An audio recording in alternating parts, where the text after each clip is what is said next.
लगातार देखने को मिल रहा है। 32 जिलों में आज भी कोहरे की चेतावनी जारी की गई है। यूपी के कई इलाकों में ठंड में इजाफा हुआ है। सुबह और रात के समय विजिबिलिटी बेहद ही कम हो गई है। आज भी मौसम शुष्क रहने की संभावना जताई गई है। पश्चिमी और पूर्वी संभागों में मौसम शुष्क रहेगा, ये मौसम विभाग की तरफ से कहा गया है। कई जगहों पर कोहरे का ऑरेंज अलर्ट जारी किया गया है। अगले 2 दिनों में तापमान में गिरावट आएगी, 2-3 डिग्री सेल्सियस की गिरावट दर्ज की जाएगी। तो देखिए, ठंड और भी ज्यादा सता सकती है। सहारनपुर, बिजनौर, मुरादाबाद में कोहरे का अलर्ट जारी किया गया है। वहीं रामपुर, बरेली, पीलीभीत में भी कोहरे का असर देखने को मिलेगा। अयोध्या, बाराबंकी समेत कई जिलों में अलर्ट जारी किया गया है। तो 32 जिलों में आज भी कोहरे की चेतावनी जारी की गई है। और देखिए, तस्वीरें भी सामने आई है किस तरह से धुंध का कहर जो है वो देखने को मिल रहा है। लगातार ठंड अपना कहर बरपा रही है और आगे और भी ठंड परेशान कर सकती है, ऐसा मौसम विभाग का कहना है। तो यूपी में कड़ाके की ठंड पड़ रही है, कोहरे का कहर देखने को मिल रहा है। 32 जिलों में आज भी कोहरे की चेतावनी जारी की गई है। यूपी के कई इलाकों में ठंड में इजाफा हुआ है। और देखिए, सुबह और रात के समय विजिबिलिटी बेहद ही कम हो गई है, वाहनों की रफ्तार थम गई है। तो आज भी मौसम शुष्क रहने की संभावना जताई गई है। तो आने वाले दिनों में ठंड और भी ज्यादा सता सकती है, ऐसा मौसम विभाग का कहना है। कोहरे को लेकर कई जिलों में अलर्ट जारी कर दिया गया है। तो अगले 2 दिनों में तापमान में गिरावट आएगी, तो 2 से 3 डिग्री सेल्सियस की गिरावट दर्ज की गई है। और देखिए, ठंड का कहर लगातार देखने को मिल रहा है। यूपी में इस वक्त कड़ाके की ठंड पड़ रही है और कोहरे का कहर देखने को मिल रहा है।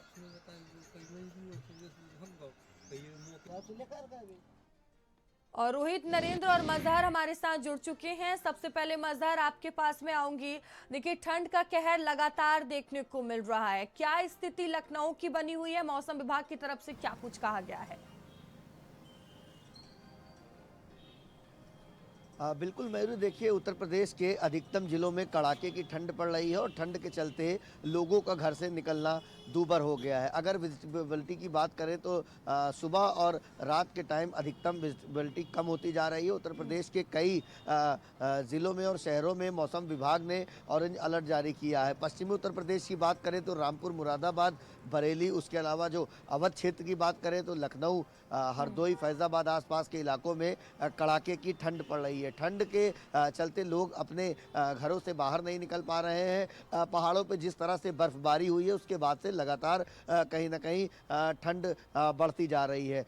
तो फिलहाल उत्तर प्रदेश के अधिकतम जो ज़िले हैं वहाँ पर ठंड का कहर है और जो लोग हैं उनको ज़िला प्रशासन ने घरों में रहने की नसीहत दी है। जो प्री प्राइमरी तक के स्कूल हैं वो भी कई ज़िलों में बंद कर दिए गए हैं ताकि जो बच्चे हैं उनको ठंड का सामना ना करना पड़े। और मौसम वैज्ञानिकों का यह अनुमान है कि 25 दिसंबर के बाद से और भी ठंड बढ़ सकती है। तो जिस तरह से पहाड़ों पर बर्फबारी हुई है उसके बाद से लगातार मौसम का जो पारा है वो गिरता जा रहा है, जिसकी वजह से लखनऊ समेत पूरे उत्तर प्रदेश में कड़ाके की ठंड पड़ रही है। जी, लगातार ठंड का कहर देखने को मिल रहा है। और नरेंद्र भी हमारे साथ जुड़े हुए हैं। नरेंद्र, क्या स्थिति बनी हुई है? क्योंकि देखिए, ठंड का कहर लगातार देखने को मिल रहा है और मौसम विभाग ने चेतावनी जारी की है। 2 से 3 दिनों में ये ठंड और ज्यादा सताने वाली है।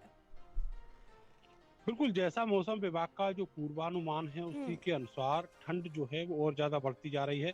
पिछले 2 दिनों से जो कोहरा है वो तो नहीं देखा गया है।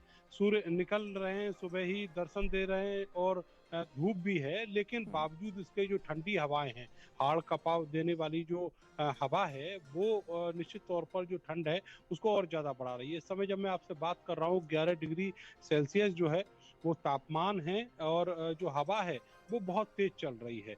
इस समय 11 किलोमीटर प्रति घंटा की रफ्तार से जो हवाएं हैं वो चल रही। मेरे पीछे जो पौधे हैं वो आपको दिखाई दे रहे होंगे किस तरीके से तेज हवाएं जो हैं वो यहाँ पर शरीर को चीरते हुए निकले जा रही हैं। इसी वजह से जो जिला प्रशासन है उसने छुट्टियां की हैं पूरे पश्चिमी उत्तर प्रदेश में। कल से ही जो छुट्टियां हैं वो शुरू हो गई हैं और नर्सरी से लेकर कक्षा 8 तक के जितने भी स्कूल हैं वो सब बंद किए गए हैं। इसके अलावा जो रैन बसेरे हैं वहाँ पर व्यवस्थाएं बेहतर की गई हैं। जिले के जो डीएम और एसएसपी हैं वो जगह जगह जाकर देख रहे हैं और ये तय कर रहे हैं कि कोई भी व्यक्ति जो है वो सड़क किनारे या किसी ऐसे स्थान पर न सोता हुआ मिले जिससे उसके ऊपर ठंड का प्रकोप हो और उसको शारीरिक नुकसान हो। तो इस तरीके से इंतजाम सरकार के द्वारा किए गए हैं। लेकिन सर्दी की वजह से जो मौसम है उसमें बहुत बड़ी तब्दीली पिछले 15 दिनों में आई है। अभी जिस तरीके से हवाएं चल रही हैं उसको देखते हुए कहा जा सकता है कि कल के बाद जो मौसम है वो और ज़्यादा करवट लेगा और ठंड जो है वो और ज़्यादा बढ़ेगी। ऐसा ही मौसम विभाग ने पूर्वानुमान जताया है। अब ऐसे में बहुत सारी दिक्कतें लोगों को ये भी है कि सर्दी है, सूर्य निकल रहे हैं, सर्दी है और वो अपने कामकाज को जाने में भी देरी उनको हो रही है। लेकिन दूसरी तरफ जो प्रदूषण का प्रकोप है वो लगातार जारी है। इस समय मेरठ में 329 के आसपास जो AQI आई है और ये वेरी पुअर की कैटेगरी में आता है। तो समझा जा सकता है कि इतनी ठंड है और तेज हवा भी चल रही है, बावजूद इसके जो प्रदूषण की मार है वो भी लोगों को झेलनी पड़ रही है। बिल्कुल, लोगों के लिए परेशानियां भरी साबित हो रही हैं, तमाम दिक्कतों का सामना करना पड़ रहा है। रोहित रायबरेली से हमारे साथ जुड़े हुए हैं। रोहित, रायबरेली की क्या स्थिति बनी हुई है? क्योंकि देखिए ठंड का कहर लगातार बढ़ता ही जा रहा है। विजिबिलिटी की क्या स्थिति वहां पर बनी है? जी बिल्कुल, आपको बता दें कि देखा जाए जिस तरह से लगातार जो है मौसम वैज्ञानिकों के द्वारा भी बताया गया, उसी के अनुसार देखा जा रहा है कि लगातार जो ठंड का प्रकोप है वो लगातार बढ़ रहा है। लगातार कड़ाके की ठंड से जो है लोग दो चार हो रहे हैं। वहीं अगर बात की जाए तो भास्कर भगवान के दर्शन भी जो है लगातार 3-4 दिनों से नहीं हो पाए हैं। तो लगातार जो ठंड व गलन से जो है लोग दो चार हो रहे हैं। हाड़ कपाऊ ठंड से लोग घरों में दुबकने को मजबूर है। वहीं जिला प्रशासन के द्वारा जो है कक्षा 1 से लेकर 8 तक के सभी बोर्डों के विद्यालयों में अवकाश घोषित कर दिया गया है। 26 दिसंबर तक सभी विद्यालय जो है बंद रहेंगे। चारों तरफ देखा जाए कि जो भी वाहन सड़कों पर निकल भी रहे हैं वो फॉग लाइट जलाकर निकल रहे हैं, क्योंकि वाहन की रफ्तार पूरी तरह थम चुकी है। आपको हम पीछे की तस्वीरें दिखाएंगे किस तरह से यहाँ पर आप देख सकते हैं किस तरह से यहाँ पे जो है लगातार जो भी वाहन गुजर रहे हैं वो एकदम धीमी गति से गुजर रहे हैं और फॉग लाइट जलाए हुए। चारों तरफ की तस्वीरें आप देखिए किस तरह से यहाँ का मौसम का अगर हाल की बात करिए तो लगातार कोहरा पड़ रहा है और बदली छाई हुई है और दूसरी तरफ सूर्य भगवान की यानी भास्कर भगवान के दर्शन नहीं हो रहे हैं, तो लोगों को ठंड से दो चार होना पड़ रहा है। वहीं अगर जिला प्रशासन की बात कर ली जाए तो जिला प्रशासन के द्वारा रैन बसेरों का निर्माण कराया गया है। 2 स्थायी 4 अस्थायी रैन बसेरे बनाए गए हैं।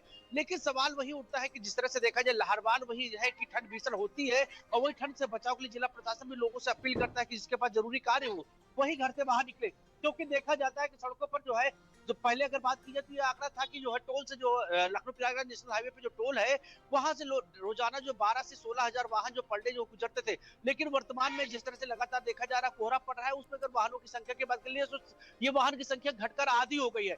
यानी यूं कहे कि लगातार सड़कों पर वाहनों की संख्या भी घट रही है और जो भी वाहन गुजर रहे हैं तो वो बहुत बड़ी धीमी गति से गुजर रहे हैं और फॉग लाइट का सहारा ले रहे हैं। बिल्कुल रोहित, ठंड का एक बड़ा असर देखने को मिल रहा है। फिलहाल आप सभी का बहुत धन्यवाद। तो देखिए 32 जिलों में आज भी कोहरे की चेतावनी जारी की गई है और आने वाले दिनों में ठंड और ज्यादा सता सकती है, ऐसा मौसम विभाग का कहना है। और देखिए लोग भी पूरी तरह से अलर्ट नजर आ रहे हैं। सड़कों पर वाहनों की रफ्तार धीमी हो गई है। लोग बहुत ही कम संख्या में बाहर निकल रहे हैं क्योंकि ठंड का जो कहर है वो लगातार देखने को मिल रहा है। और चलिए आगे बढ़ेंगे, बात करेंगे बहराइच की, जहां